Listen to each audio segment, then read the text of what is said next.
है। हर तरफ खौफनाक सन्नाटा फैला हुआ है और एक आदमी अकेला अंधेरे जंगल में चल रहा है।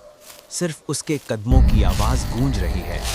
खुश्क पत्तों पर कदम रखते ही करकराहट सुनाई देती है। दूर से उल्लू की आवाज आती है और दरख्तों की परछाइयां इंसान जैसी महसूस होती हैं। अचानक उसकी नज़र एक पुराने दरख्त पर पड़ती है जिसके तने पर ताज़ा खून जैसे लाल निशान मौजूद हैं। तेज़ हवा चलती है, दरख्तों की शाखें ज़ोर से हिलने लगती हैं और उसके हाथ में पकड़ी टॉर्च की रोशनी बार बार टिमटिमाने लगती है। इसी लम्हे उसे किसी की सरगोशी महसूस होती है, जैसे कोई उसका नाम पुकार रहा हो, मगर वहाँ कोई नज़र नहीं आता।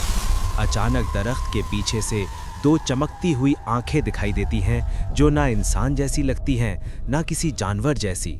वो साया खामोशी से आहिस्ता आहिस्ता उसकी समत बढ़ने लगता है। आदमी का दिल जोर से धड़कने लगता है, मगर उसके कदम जैसे ज़मीन से चिपक जाते हैं। फिर अचानक वो साया उस पर हमला कर देता है। एक दिल दहला देने वाली चीख पूरे जंगल में गूंजती है, मुझे बचाओ कोई। हर चीज़ मुकम्मल अंधेरे में डूब जाती है। लक्ष्मी स्टोरी कॉर्नर को सब्सक्राइब, लाइक और शेयर करना न भूलें। बेल आइकॉन दबाना न भूलें ताकि नई कहानी सबसे पहले आप तक पहुंचे।